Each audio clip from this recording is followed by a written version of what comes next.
बजे से लेकर 11 बजे के बीच में उपस्थित हूं आप सबके सामने। आज जिनकी कुंडली लेकर के आया हूं इनका नाम है संदेश। ये है डोंबिवली मुंबई, 14 दिसंबर 2001, 10:55। इस आधार पर इनकी कुंडली में जो पंचांग बनता है, मार्गशीर्ष माह में जन्मे लोगों की कुंडली आजकल बड़ी आती है।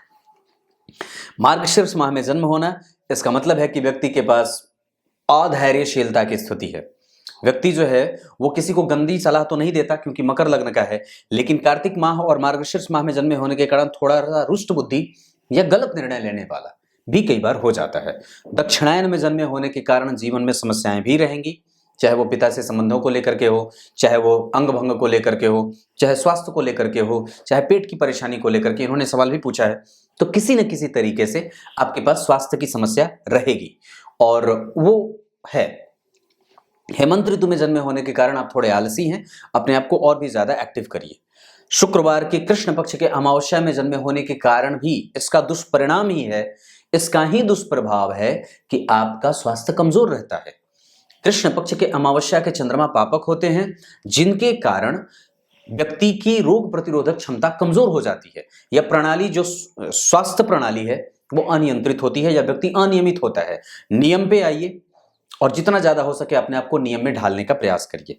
शुक्रवार और जन्म कुंडली में शुक्रवार के जन्मे होने के कारण व्यक्ति ऐश्वर्य से युक्त जीवन जीता है, पर ज्येष्ठा नक्षत्र और शूल योग में जन्मे होने के कारण ज्येष्ठा नक्षत्र ठीक नहीं और शूल योग ठीक नहीं, इस कारण से व्यक्ति का जीवन कई बार कश्मकश से युक्त हो जाता है। चतुष्पाद करण और ब्राह्मण वर्ण और राक्षस गण के होने के कारण व्यक्ति है सात्विक, लेकिन वो चाह करके भी उसके जीवन में वो राजसिक तत्व की अभिवृद्धि नहीं हो पा रही है। मतलब व्यक्ति जो है वो सुकून से जीना चाहता है, व्यक्ति जो है वो आराम से जीवन जीना चाहता है, धन कमाना चाहता है, चीजों को पाना चाहता है, कोशिश करना चाहता है, लेकिन फिर भी वो हो नहीं पाता है क्योंकि चंद्रमा असंतुलन में, ज्येष्ठा नक्षत्र का प्रभाव कमजोर, व्यक्ति को कई बार घसीट ज्यादा करना पड़ता है। और शूल योग में जन्मे होने के कारण कई बार समस्याएं होती हैं, व्यक्ति को धोखा मिलता है, नुकसान होता है, अपने ही लोग कई बार नुकसान कर जाते हैं। अब आपकी कुंडली में ये तो पंचांग रही, पंचांग तो थोड़ा कमजोर बन रहा है, इसमें तो कोई संदेह नहीं है, लेकिन केंद्र में भी कोई भी ग्रह नहीं है, ऐसी स्थिति में भी थोड़ी सी कमजोरी बन जाती है। ये कुंडली थोड़ी कमजोर प्रथम दृष्टया दिख रही है, जहां चंद्रमा पापक भी हैं और नीच के भी हैं, और जहां पे लाभ भाव के अधिपति जन्म कुंडली में धन भाव में बैठे हैं, शत्रुवत बैठे हैं। लेकिन एक बात गौर करने वाली है कि जिस राशि में मंगल बैठे हैं उस राशि का अधिपति कम से कम उससे केंद्र में बैठा है अपने मित्र की राशि में, और उससे देखा जा रहा है। इसका मतलब है कि व्यक्ति को यश मिलेगा जरूर। ऐसा इसलिए भी बोल रहा हूं क्योंकि नवांश कुंडली में गुरु स्वग्रही अपने मित्र के साथ बैठे हैं, तो देर से ही सही पर व्यक्ति को यश मिल जाता है, क्योंकि पंचम भाव में मंगल मित्र की राशि में बैठे हैं। इसका मतलब है कि आपको, जैसे इन्होंने सवाल पूछा है कि मुझे पेट संबंधी समस्या बहुत परेशान कर रही है, उपाय चाहिए। देखिए एक बात बताता हूं, आपकी कुंडली मकर लग्न की है, लग्न के अधिपति जन्म कुंडली में पंचम भाव में बैठे हैं। पेट का घर कौन सा होता है? यह है छाती, यह है छाती के नीचे का हिस्सा, और उससे नीचे का हिस्सा ये, यहाँ की पेट की स्थिति, यहाँ के अधिपति 12 में बैठे हैं, तो रोग बना रहे, विपरीत परिस्थिति का निर्माण होता रहे, और जन्म कुंडली में यहाँ गुरु राहु के साथ है। इस वजह से व्यक्ति को अपच, एसिडिटी, कब्जियत और गुरु लीवर आदि और अतड़ियों से संबंधित समस्या पैदा करते हैं, खास करके तब जब वो शत्रु की राशि में बैठे हों। यहाँ के अधिपति और राहु केतु के संपर्क में, इस वजह से ये परेशानी है। और विशेषतया जन्म कुंडली में 6 नंबर की राशि जो है वो आपकी कुंडली में कहां बनी है? भाग्य भाव में, जहां के अधिपति कहां बैठे हैं? 12 में।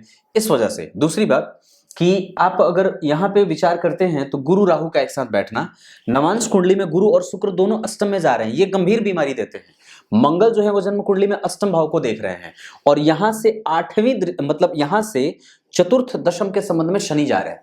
इस वजह से भी व्यक्ति को कई बार गंभीर बीमारी का खतरा होता है, कई बार पेट की समस्या बढ़ जाती है, क्योंकि ये पता ही ना चले ऐसी बीमारी पैदा कर देते हैं। तो ये एक स्थिति बनती है। साथ ही साथ जन्म कुंडली के रोग भाव के अधिपति जो हैं वो जन्म कुंडली में, ध्यान से समझिए, गुरु द्वारा देखे जा रहे हैं, या गुरु से दृष्ट है, या गुरु को देख रहे हैं।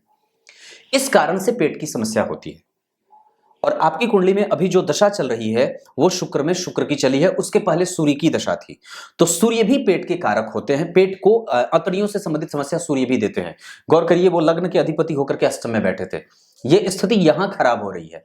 दशमांश कुंडली में स्थिति ठीक है, उसको तो करियर के लिए छोड़ देते हैं, लेकिन जब हम यहां पे विचार करते हैं तो लग्न के अधिपति अष्टम में बैठे हैं गुरु के साथ, और मंगल, या फिर यहां देखिए चंद्रमा और शुक्र, यहां पे भी चंद्रमा अष्टम में बैठे, छठे में बैठे शुक्र के साथ। शुक्र की दशा में भी व्यक्ति की पेट की समस्या जो है वो हो रही है। इसका मतलब है कि मुझे जो है वो आपको ठीक करना होगा। किसको? सबसे पहले तो सूर्य को, क्योंकि आपकी कुंडली में रोग प्रतिरोधक क्षमता और जो नियंत्रण प्रणाली है वो कमजोर है, यानी कि चंद्रमा और सूर्य को ठीक करना होगा। इस कुंडली के लिए चंद्रमा जो होंगे वो सप्तम के अधिपति हैं, धनु लग्न की कुंडली के लिए वो मारक होते हैं। सूर्य भी पापी ग्रह होते हैं और कभी कभी पापक परिणाम देते हैं।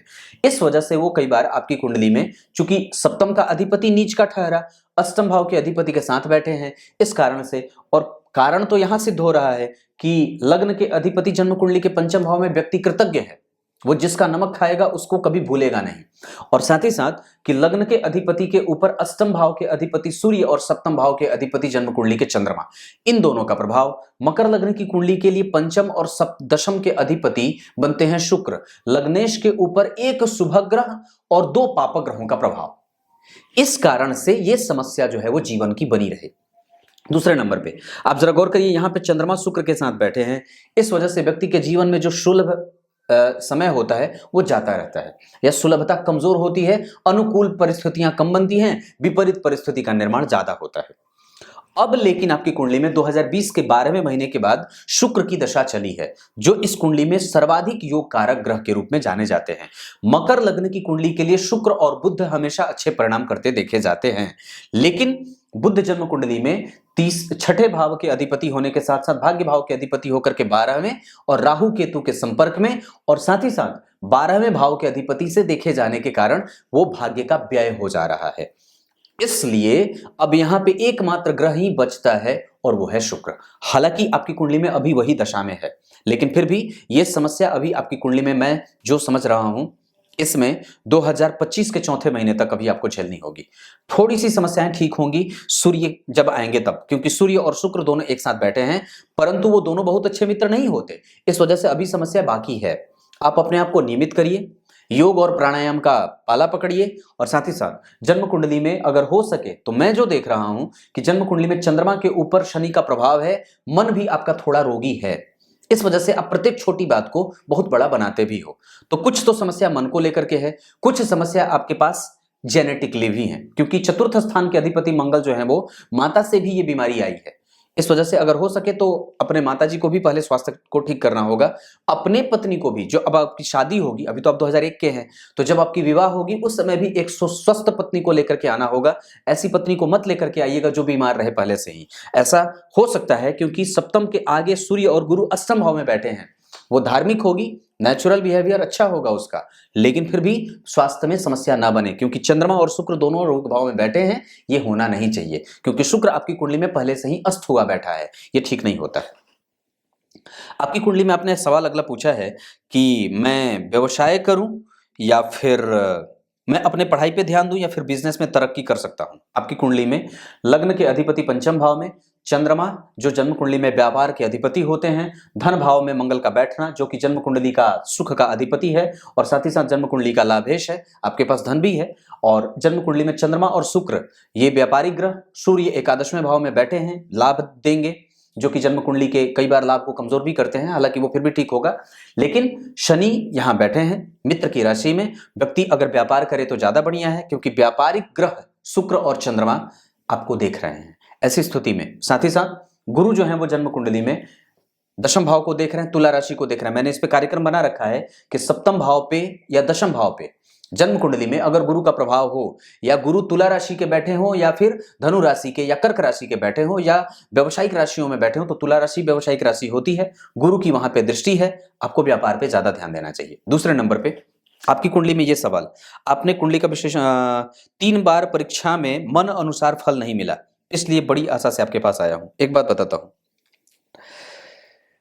ये सवाल जो आपने पूछा है और ये जो बात लिख दी है, मुझे भी उधेड़बन में डाल देते हैं कई बार आप लोग। देखिए, दशमांश कुंडली को समझते हैं।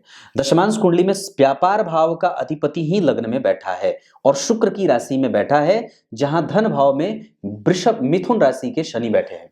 यहां वृषभ के बैठे थे और यहां वो धन भाव में जा रहे हैं। धन के अधिपति बुध जाकर के जन्म कुंडली में भाग्य भाव में बैठ रहे हैं, मित्र की राशि में, यानी कि बुध और शनि का परिवर्तन।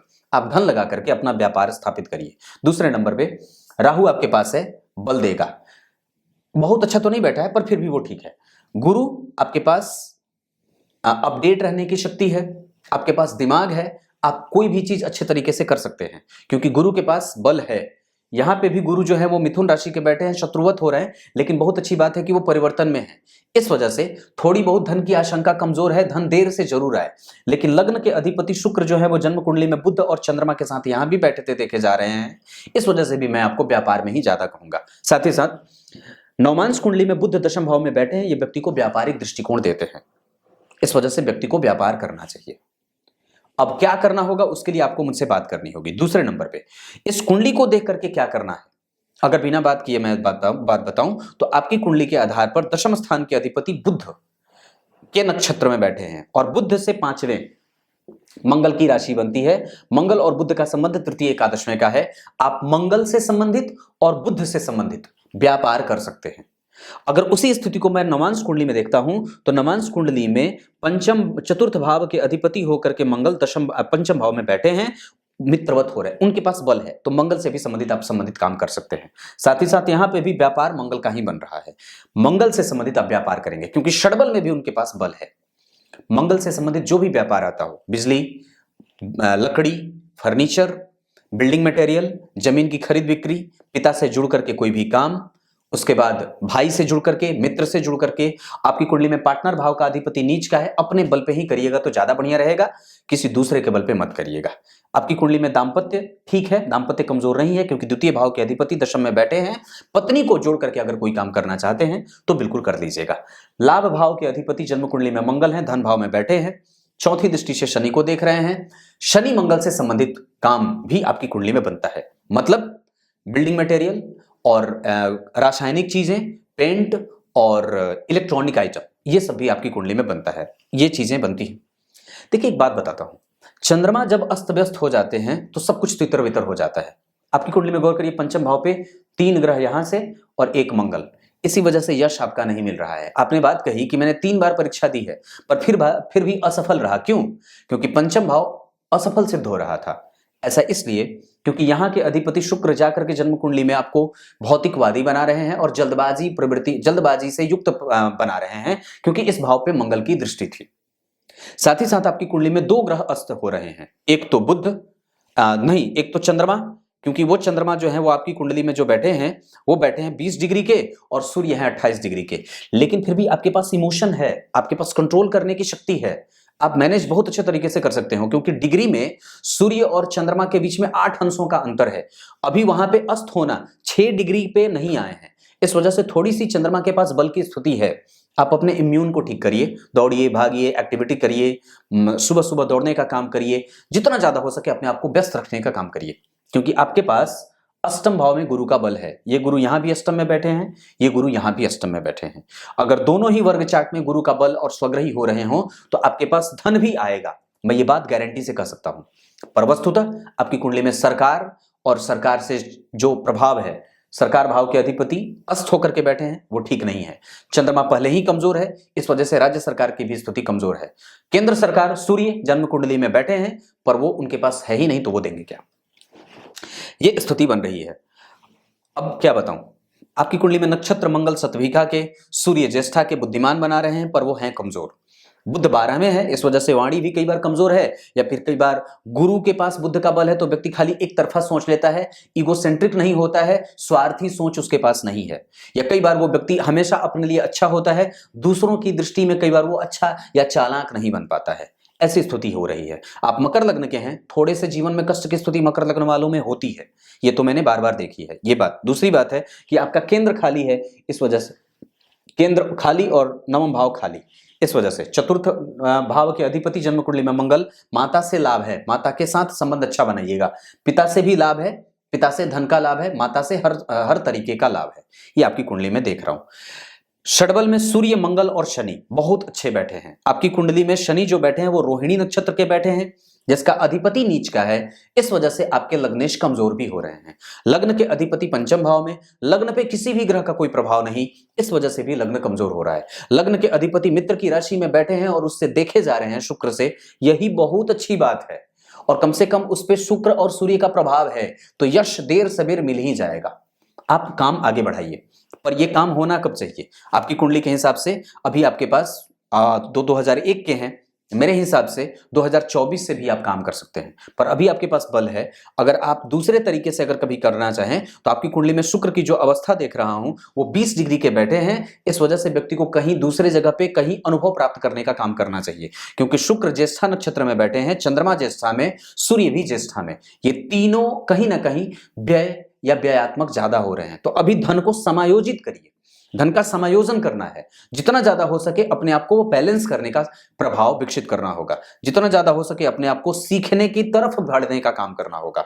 शनि अवस्था में जो बैठे हैं वो 16 डिग्री के हैं, युवावस्था के हैं, लग्न बल देगा।